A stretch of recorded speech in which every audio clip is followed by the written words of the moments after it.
All right, jumping right in. Today, we're going deep um, into all the stuff surrounding Trump and Zelensky, their interactions. And you've given us quite the mix here. Headlines, search terms, some are pretty straightforward, some, well, not so much. Yeah, looks like we've got someone who wants to get up to speed fast. But they're also into those little details, the things most folks might miss, like Trump-Zelensky meeting video that pops up a few times. Clearly, they're interested in those face-to-face moments. And then there's this outlier, Michael Caine. Now, that one really got me curious. Right. Michael Caine, it's like, what's the connection? Like some kind of clue in a political thriller. But before we go too far down that road, let's lay some groundwork. There's also CNN News, Fox News Live, even names like Bret Baier and Sean Penn. So definitely seems like you're aware of the media's role in all this, how they shape the narrative. Absolutely. This isn't just about two guys, right? We're talking two countries, two totally different political systems, and all of this is happening under a giant microscope. Every handshake, every word, every, raised eyebrow gets amplified. The media, they're the filter. And to really get what was going on, you got to understand those filters. Okay, so media is a big part of it. But before we go down that rabbit hole, let's back up a sec. You searched who is Zelensky, so maybe you're looking for some background on the Ukrainian president. Yeah, a lot of people were asking that, especially early on. I mean, Zelensky's background, comedian and actor, that's not your typical world leader, is it? And on top of that, no prior experience in politics. And he steps into this role with all these crazy pressures on Ukraine, both from inside and out. Talk about a baptism by fire. And speaking of pressure, we can't ignore the big one, Zelensky impeachment. So you're interested in how these two got tangled up in, well, one of the biggest political events we've seen lately. Right on. That first impeachment inquiry, all about whether Trump pushed Zelensky to investigate his rival, Joe Biden, and maybe even use U.S. military aid to Ukraine as leverage. It wasn't just about them. It was about the core of U.S. democracy, presidential power, how foreign policy gets made, the whole thing. High-stakes stuff, no doubt. So we've got this backdrop of intrigue, potential abuses of power, media going wild. But where do Trump and Zelensky actually interacting? Like, where does that fit in? White House, maybe Oval Office meetings, tons of speculation about what went down. And it's interesting, these weren't all fancy official state visits, It seems like they were meeting all the time, sometimes public, sometimes private, and each one had its own weight, its own meaning. It's like a puzzle with some pieces missing, others hidden on purpose. And those missing pieces, those seem to be what you're really after. Searching Trump-Zelensky meeting video over and over. You want to see those interactions firsthand, right? The body language, the tone, the stuff that's not in the official transcripts. Exactly. That's where it gets really interesting. We might not have every behind closed doors moment, but we've got bits of footage, leaked transcripts, people who were there telling their stories. We can use all of that to start building a more complete picture. Okay, so we've got the scene. Two leaders, global politics, media frenzy, and a whole lot of unanswered questions. Where do we go from here? How do we untangle this web of interactions, figure out what it all really means? Well, I think the first thing is to look past the headlines, all the partisan spin. We need to look at those key meetings, and not just what was said, but what wasn't said. The power dynamics, what it meant for both Ukraine and the U.S., the whole picture. Sound like a plan. Let's get to it. Okay, so let's rewind a bit. Zelensky, he takes office, April 2019? And from your searches, it seems like things get really interesting that July 25th, that phone call. Trump and Zelensky. I'm seeing searches like Trump, Ukraine. What did Trump say to Zelensky? Definitely digging into that moment. Yeah, it was a big one, that's for sure. That phone call and then the White House putting out, well, a rough transcript, it all blew up, became the center of that whole impeachment thing.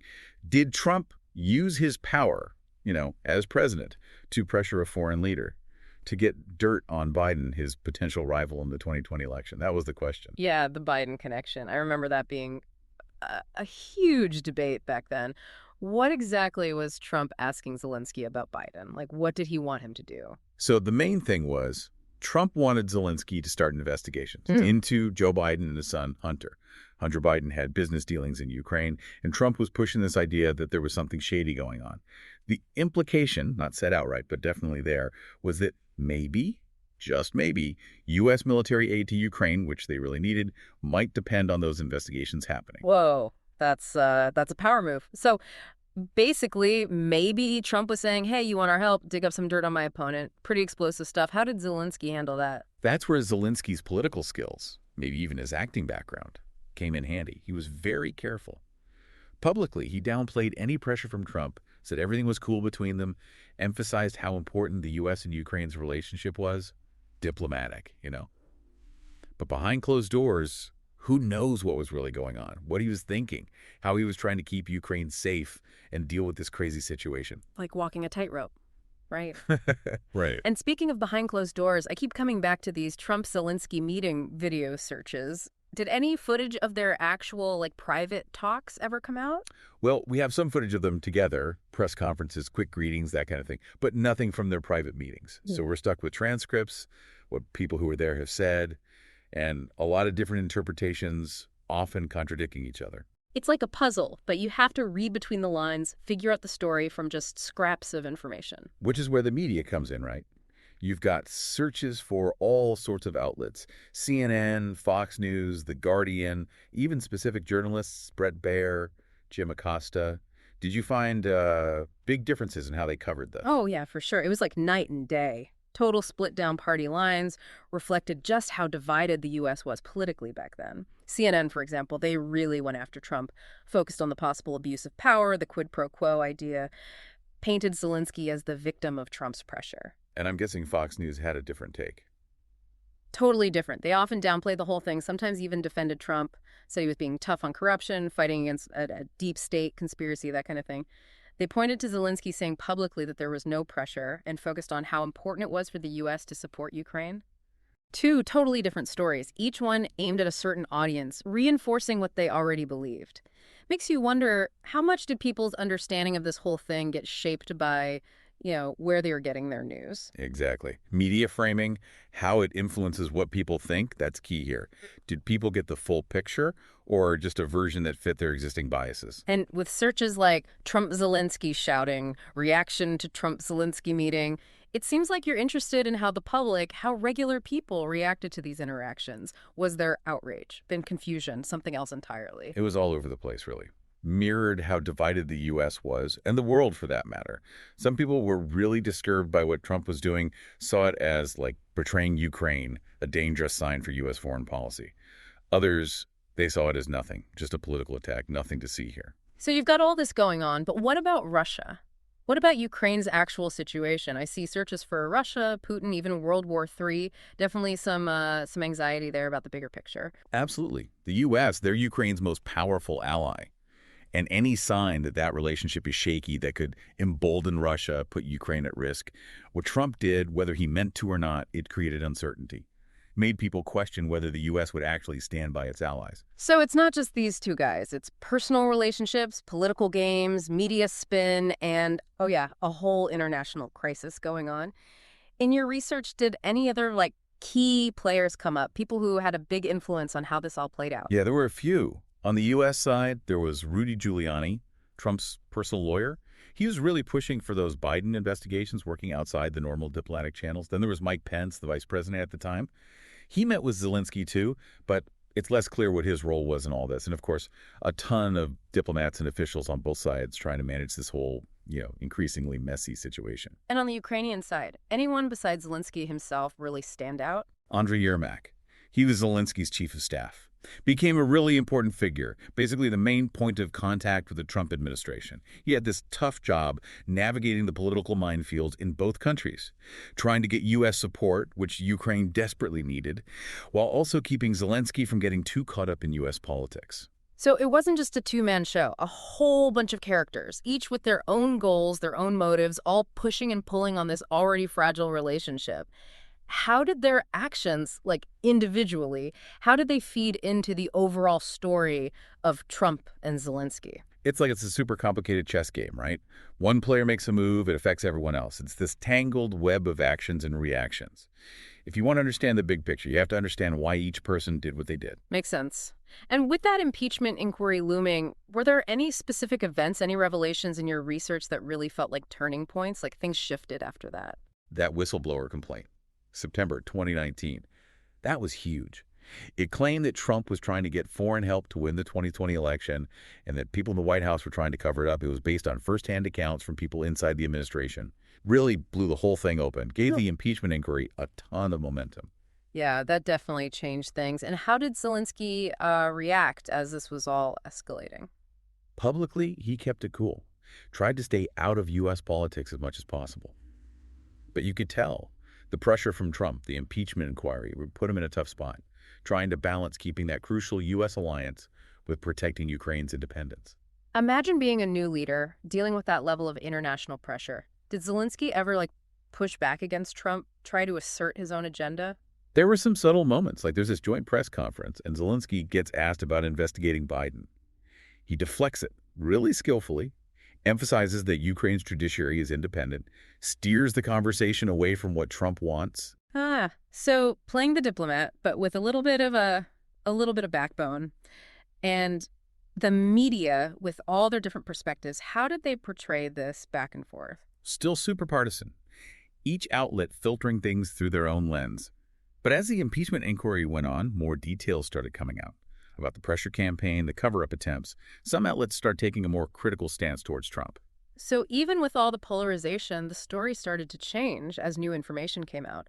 What about public opinion? How were people reacting to all of this in real time? Public opinion, just as divided as everything else, mirrored the partisan split in the media. Social media, it became a battleground for competing narratives. Some people were saying Trump was abusing his power. Others were saying it was all a witch hunt. Sounds about right for social media. Did any specific people or groups emerge as really influential in shaping how the public saw things? You mentioned searches for Sean Penn and Bill Maher. Sean Penn, the actor, he was very vocal, criticized Trump a lot, said he was putting Ukraine at risk for his own personal gain.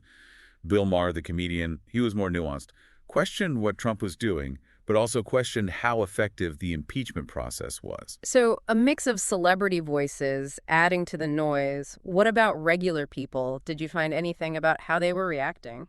Polling data from back then, it shows a super polarized public. How people felt about Trump and Zelensky, it really depended on their political party. It seemed like people were just, interpreting things through their own beliefs, not really engaging with the details. It's like even with factual events, how we see things is so subjective, influenced by all these outside factors. It's almost like we all live in our own little curated realities. Yeah, it's true. And that brings up something really interesting. We've been talking about the politics, the diplomacy, all that. But there's another layer here, the power of image, of how things are perceived. Oh, right. Those searches, Michael Caine, Zelensky height, the ones that seem so random at first, what's the connection? Maybe those searches, as strange as they seem, actually show a deeper understanding of who Zelensky is, how he handled those intense encounters with Trump. Okay, I'm listening. Explain this connection to me. Michael Caine. Think about him. He's got that presence, that voice. He often plays characters who are, strong, in control, even when things are tough. Maybe subconsciously you're making a link between him and Zelensky. Zelensky, despite being a comedian, he showed real resilience, real strength on the world stage. So it's a comparison based on strength of character. But what about Zelensky height? How does that fit in? Height. We often connect it with power, with being dominant. Trump, he's a tall guy and he definitely uses that, his size to be intimidating. Zelensky, he's not as tall. But in their meetings, he never seemed weak or scared. So you're saying the search for Zelensky height might be about a fascination with how Zelensky, even though he was shorter, could stand up to Trump, project confidence, even push back a little bit. Exactly. It's about more than just height. It's about the optics, how power dynamics are shown visually. Maybe those searches were hinting at how Zelensky, despite being physically smaller, still managed to hold his own, be seen as a leader. That's really insightful. It shows that sometimes the most revealing details are the ones we don't expect. It's a reminder that how humans interact is complicated. There are all these layers, all these things influencing us that we don't even realize. And when you're dealing with people like Trump and Zelensky on a global stage with so much at stake, every little thing matters. Every word, every gesture, even something as seemingly small as height. Okay, so we've been talking about Zelensky's image. These searches for Michael Caine and Zelensky height, they seemed so out of place at first. But now I'm starting to see how they connect to those power dynamics. Yeah, it's fascinating, isn't it? Those searches, they might seem random, but maybe they're pointing to something deeper. Like you're trying to understand Zelensky not just as a politician, but as a person. Right. We've talked about the politics, the pressure, all of that. But who is this guy who can stand up to Trump, who can lead a country through a war? Exactly. And maybe, subconsciously, you're looking for those points of reference, those familiar figures who embody certain qualities, like Michael Caine, with that cool confidence, that air of authority. I see what you mean. It's like, yeah, maybe I was subconsciously drawing a parallel. Kane, he's always playing those characters who are, strong, in control, even under pressure. And Zelensky, he kind of projects that same energy, right? Even though he came from a comedy background, he could command a room. Exactly. He might not have had the political experience, but he had that presence, that ability to connect with people. And that brings us to Zelensky height. It's not just about how tall he is, it's about how that relates to power. Okay, explain that one to me, because honestly, I was just curious, like, how does he measure up to Trump, literally? Well, height is often linked to dominance. Yeah. Right. Especially in Western cultures. Yeah. Trump, he's a tall guy. He uses that, stands tall, uses his size to try and intimidate people. But Zelensky, even though he's not as tall, he never seemed intimidated by Trump, never seemed to back down. You're saying those Zelensky height searches, maybe they were about more than just curiosity. Maybe it was about trying to figure out how Zelensky could hold his own against someone like Trump, who's literally and figuratively trying to loom over him. Right. It's about how those subtle things like height play into the whole power dynamic. And Zelensky, he found a way to project strength, confidence, even when standing next to someone who's physically larger. It's about more than just physical size. It's about that inner strength, that presence. That's really interesting. It's like all these little details, even the ones we don't think about consciously, they can tell us a lot about how power works or people perceive each other. Absolutely. And it's a reminder that these interactions, especially on the world stage, they're incredibly complex. There's so much going on beneath the surface. We've covered a lot of ground today. Started with some headlines and search terms and ended up talking about, the psychology of power dynamics. It's been fascinating. But before we wrap up, we need to talk about what it all means. Because this story, it didn't end with Trump. We saw those searches for Russia, Putin, Russia-Ukraine war. Yeah, those searches are a reminder that this whole Trump-Zelensky saga, it had real-world consequences. It left its mark on U.S.-Ukraine relations. The pressure, the impeachment, it created this sense of unease, a crack in the trust between the two countries. And then, of course, the war. Everything changed. It's like those debates about quid pro quos, military aid. They suddenly became, life or death issues. Exactly. The stakes were raised exponentially. And while the U.S. has been a huge supporter of Ukraine during the war, you have to wonder, did those earlier events, the damage to the relationship, did that play a role in Putin's decision to invade? That's a question we might never know the answer to for sure. But I think looking back at everything we've discussed today, the big takeaway is this. The relationship between Trump and Zelensky, it wasn't just some political drama. It had real, lasting consequences. It shifted the balance of power, exposed vulnerabilities, and ultimately, it continues to shape the world we live in today. And just like those seemingly random searches led us to some deeper insights, I think there's still so much to uncover, to understand about this whole saga. Well said.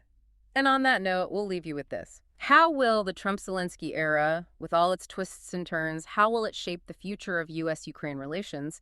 And how will it shape global security in the years to come? It's a question worth pondering. Because history, it has a way of repeating itself if we don't learn from it. Today is your lucky day. Today is the day that our $3 website works for you, paying you directly to your PayPal daily.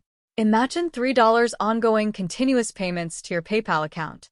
Imagine falling asleep and waking up to $300 in your PayPal account. How would this make you feel? How could this help you? What bills could you pay? What kind of fun could you have? What does that retirement look like now? All for a one-time payment of $3. This website is DFY done for you, fully built and completely hosted, and never stops collecting payments for you. You have spent $3 on coffee on a regular, but that coffee won't help you create multiple streams of income. Click the link below.